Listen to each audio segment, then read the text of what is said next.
Good morning, everybody. It's a great pleasure to be here with you today. I'm going to be taking you through the question of lowering the voting age.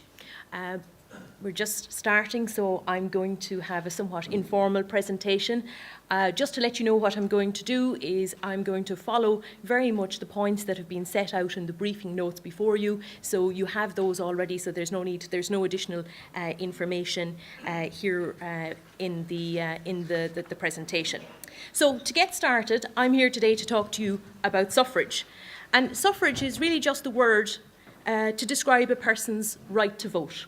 And we've actually been on this journey for quite a considerable period of time. Indeed, we've been talking about voting rights for several hundred years.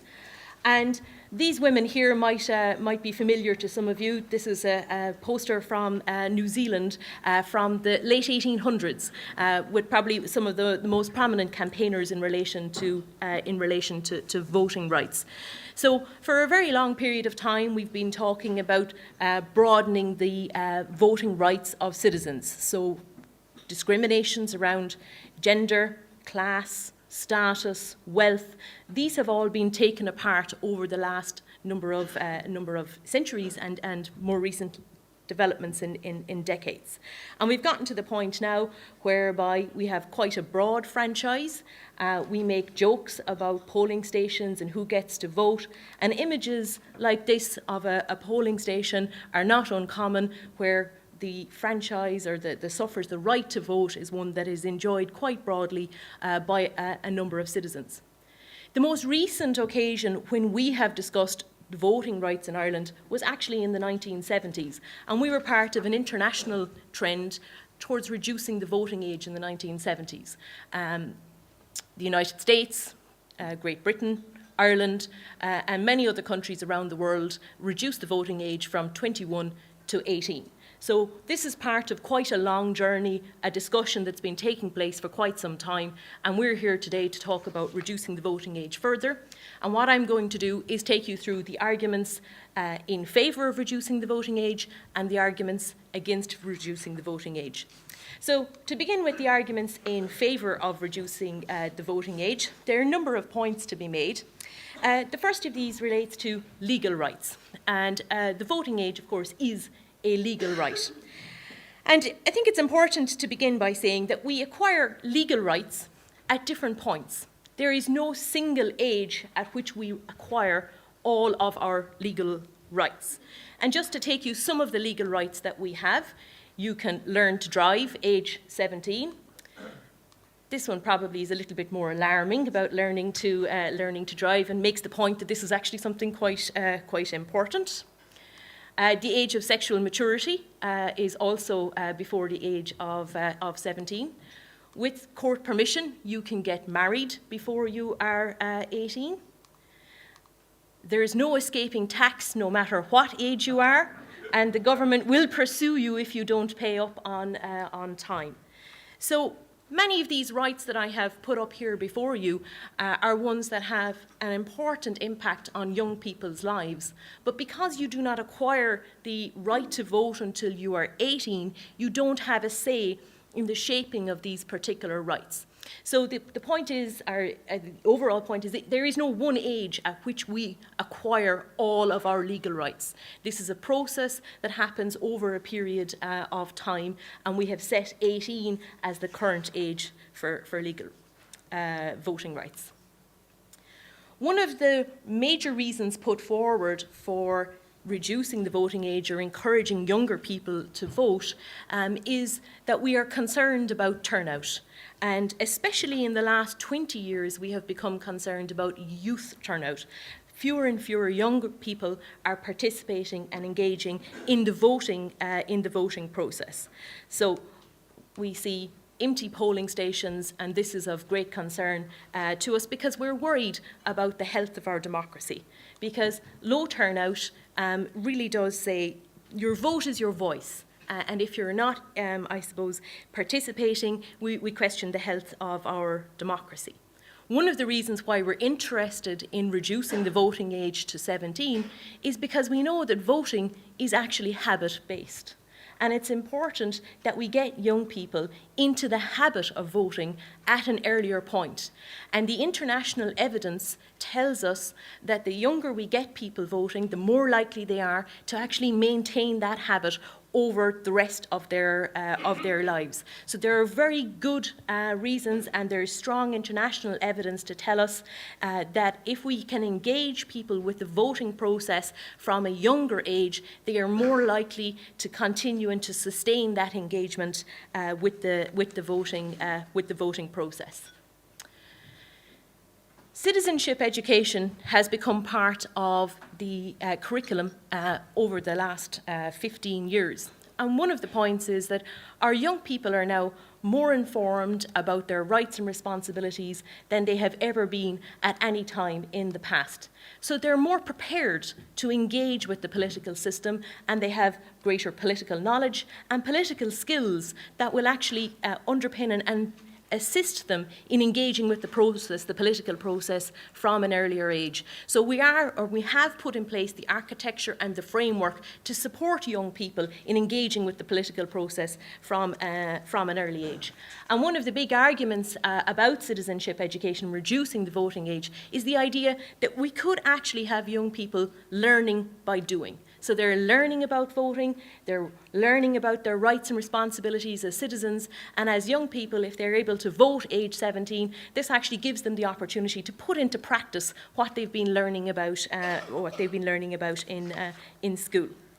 School is important as well, because school is generally a supportive environment, and some elements of the school structure actually works along democratic principles. So we have class councils, and students are familiar with running class elections, representatives acting on behalf of the other students. So there are already structures within school that actually acquaint people with the types of activities that they will encounter in the political system. There are also practical dimensions to reducing the voting age and perhaps tying it into the curriculum or running it in parallel with the curriculum at school. And we could look at having voting registration processes, either in schools or after schools, and we have a structure in place there where we can make it much easier for young people to actually formally register their vote and to provide a supportive environment in which they can actually acquire more political knowledge and political information. There's also a lot of international evidence that tells us that 18 may not actually be the best age at which to have young people acquire their voting rights, because this is the age at which young people very often will go on to further education. They're going to move out of home. They're going to move into probably transient accommodation. They'll move from one place to the next place. It'll be difficult for them to register their vote. It'll be difficult for them to move their vote. Whereas if we were to reduce the voting age and capture 17-year-olds when they're still in school, they're in a fairly stationary. Most people who are still in school are living at home, and these are somewhat supportive environments where you can communicate with your teenager. You can encourage them to go and vote, and this is the best one that I could find. If all else fails, you can have a forthright discussion about the voting process.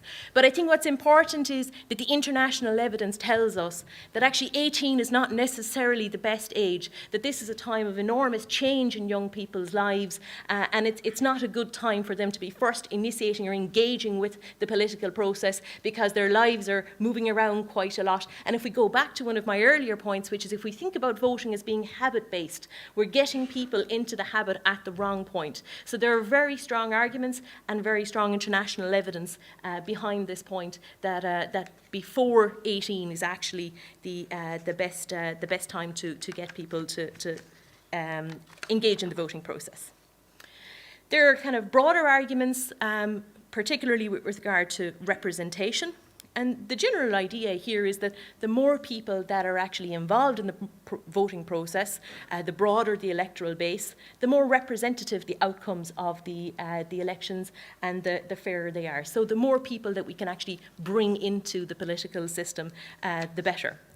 There are specific arguments that follow on from this that are particularly important in Europe, and these relate to demography, which is really talking about the structure of our population. And the structure of our population is changing quite a lot, and you're all probably familiar with the idea that particularly here in Europe, we are getting older as a population. And within 20 to 30 years, young people are going to make up a much smaller proportion of the overall population. So what we're going to have is a lot more of these faces smiling out at us and a lot fewer of these faces smiling down at us. The more serious point, though, that comes across from questions in relation to the population is that there is concern that in due course, younger people will make up a smaller proportion of the population. We already know that they're less inclined to vote. So politicians will actually have incentives to focus more of their policies on older age cohorts. So what we may find is that the policy outcomes of the political system may actually reflect the preferences more of older age cohorts than younger age cohorts. And we may find something like this happening within the political system. Now, this population ageing is less of a problem in Ireland than it is in other European countries, and these two charts here really are just population structure ones. This is from the 1970s when we were last discussing reducing the voting age, and you can see here that there's actually quite a lot of people in the younger age cohorts. If we roll on 40 years, just the general overall impression from this is that the percentage of younger people is actually contracting a little bit. So our population is changing, and it is shifting towards older age cohorts. But it's important to say that reducing the voting age to 17 would just be one small step. It's not going to significantly alter the structure, and that when we're talking about these things, balance, of course, is probably the best thing to have in the system. So, in terms of moving on to the arguments against against lowering the voting age, the first point is that public support for lowering the voting age is a little uncertain. We don't have a huge amount of opinion poll evidence. We do have some polls for Ireland which tell us that a majority of the public actually are not in favour of reducing the voting age. And this accords with the international evidence where work has been done on this, where generally speaking the wider electorate are not in favour of reducing the voting age. That being said, there are, of course, some groups that are particularly in favour of it, and youth groups, and you're going to hear arguments both for and against shortly. The youth wings of most of the major political parties have at various points also come out and argued in favour of the voting age, as have some international organisations and agencies, but the wider public remains to be persuaded about the merits of this particular argument. We also have a concern about why we're here making this particular decision or looking at this question of lowering the voting age.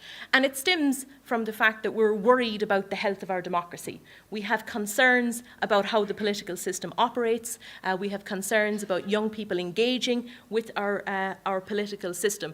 And the worry is that we may actually have come up with the incorrect diagnosis and potentially the incorrect prescription for the problems of the political system. So we might embark on this particular change, but we could still have the same problems at the end. So we know that young people are relatively disengaged from the political system. We also know that young people are less trusting of our political institutions, and that in particular the trust levels have actually declined in the last number of years quite sharply. So the question that you have to ask is how far reducing the voting age would actually address some of these core worries that we have about the political system. In other jurisdictions where the voting age has already been reduced to 17 in some cases and 16 in many other cases, there are concerns about whether or not this decision is going to favour particular political parties.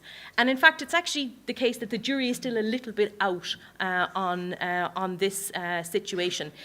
In Austria, the evidence tells us that it doesn't look like that young people actually have patterns of voting and are support for individual political parties that are different from the wider population.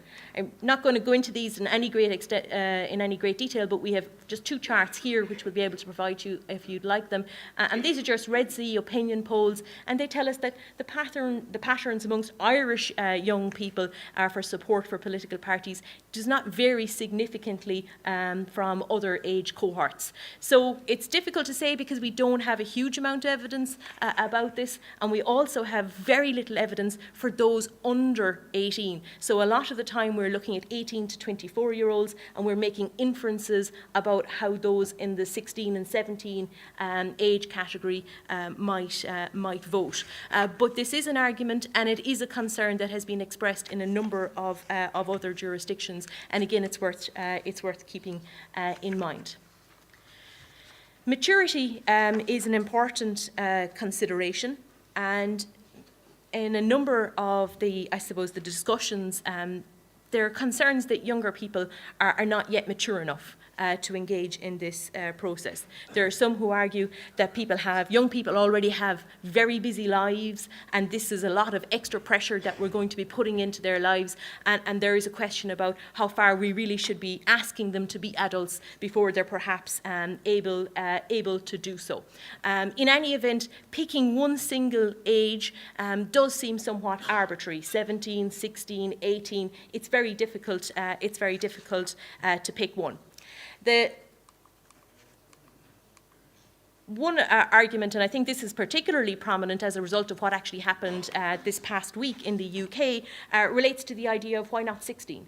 In fact, many countries are already having this discussion about having a voting age at 16. And just in the past couple of days, there's been a backbench motion in the House of Commons which was passed calling on the government to reduce the voting age to 16 there.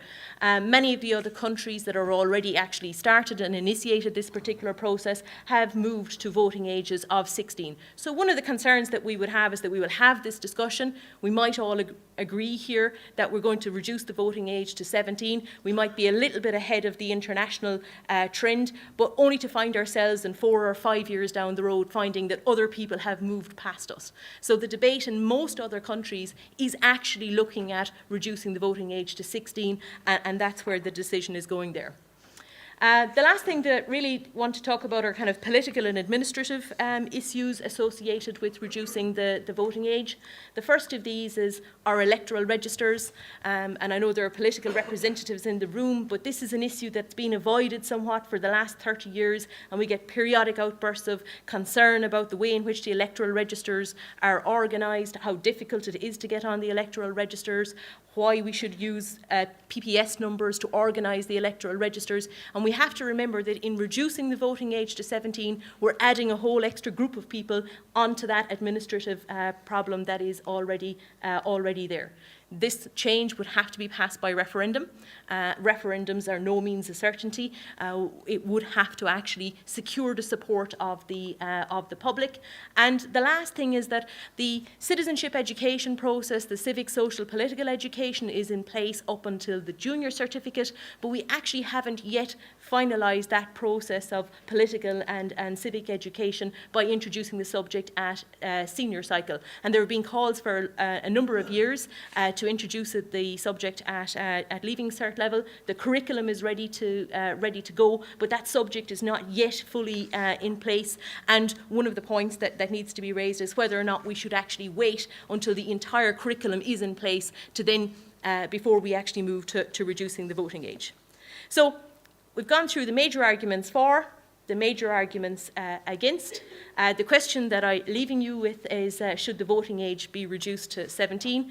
And I wish you all the very best of luck, and I'll be delighted to take questions or to speak to you afterwards. Thank you very much.